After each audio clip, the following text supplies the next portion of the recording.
Assalamualaikum warahmatullahi wabarakatuh. Kembali lagi dengan saya di channel Satria Sing Pandawa. Dalam video kali ini saya akan kembali membahas mengenai crossover ya teman-teman.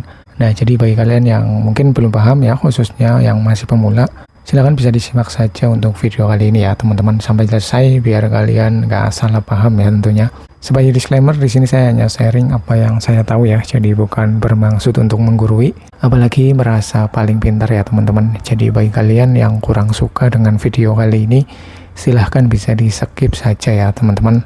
Nah, jadi untuk mengenai crossover sendiri dalam dunia audio adalah sebuah perangkat elektronik yang memecah sinyal audio ya teman-teman, yaitu menjadi beberapa jalur frekuensi ya.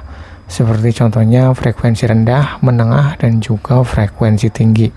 Dan mengirimkannya ke speaker ya teman-teman. Seperti contohnya untuk speaker subwoofer untuk frekuensi rendah, kemudian untuk speaker woofer untuk frekuensi bass, kemudian untuk mid range untuk frekuensi menengah, kemudian untuk tweeter untuk frekuensi tinggi ya teman-teman. Fungsi dari crossover sendiri yaitu meningkatkan kualitas suara dengan memastikan setiap speaker bekerja sesuai dengan kemampuannya ya, menghasilkan suara yang lebih jernih dan optimal. Nah, jadi itu pengertian dari crossover ya teman-teman. Nah, terus kemudian untuk crossover sendiri itu ada dua jenis ya teman-teman, yaitu ada crossover aktif dan juga crossover pasif. Untuk crossover pasif itu biasanya digunakan di dalam box speaker ya teman-teman. Nah, untuk crossover ini tidak memerlukan power supply ya, atau daya listrik. Nah, sedangkan kalau untuk crossover aktif itu biasanya digunakan atau diletakkan bersama dengan aksesoris lainnya ya teman-teman, seperti contohnya mixer, DLMS, power ya. Nah, untuk crossover aktif sendiri ini memerlukan daya listrik ya.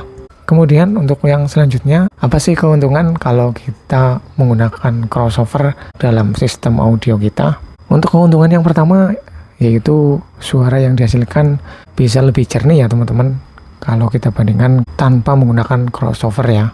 Karena fungsi crossover itu tadi ya sudah saya sebutkan di awal, yaitu membagi frekuensi ya, dari mulai frekuensi rendah, menengah, dan juga frekuensi tinggi ya teman-teman. Kemudian untuk keuntungan yang selanjutnya yaitu speaker jadi lebih awet.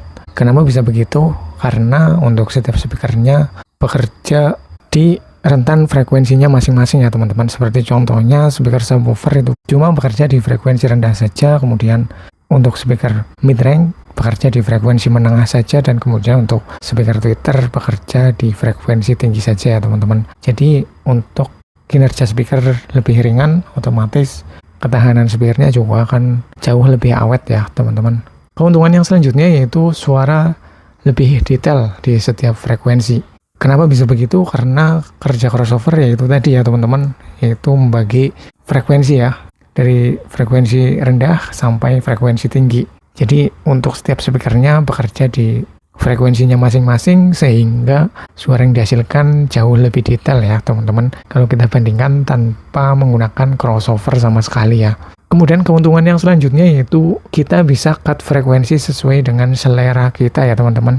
Nah, ini kalau kita menggunakan crossover aktif ya, karena di dalam crossover aktif itu dibekali dengan tone control ya teman-teman, dari mulai tone low, mid, dan juga high. Nah, di sini kita bisa cut frekuensi sesuai dengan selera kita ya. Nah, itulah keuntungan kalau kita menggunakan crossover ya teman-teman, baik itu crossover aktif ataupun juga crossover pasif. Kemudian untuk kekurangannya apa kalau kita menggunakan crossover? Kekurangannya yaitu hanya satu ya teman-teman, untuk instalasinya lebih ribet tentunya kalau kita bandingkan tanpa menggunakan crossover ya. Nah, jadi itu ya teman-teman penjelasan tentang crossover ya, dari mulai pengertian crossover, terus kemudian jenis crossover, dan juga kelebihan dan kekurangan kalau kita menggunakan sebuah crossover dalam perangkat audio kita ya teman-teman. Nah, mudah-mudahan video kali ini bisa bermanfaat buat kalian yang masih pemula ya tentunya. Oke, terima kasih sudah menonton. Sekian, wassalamualaikum warahmatullahi wabarakatuh. Salam audio.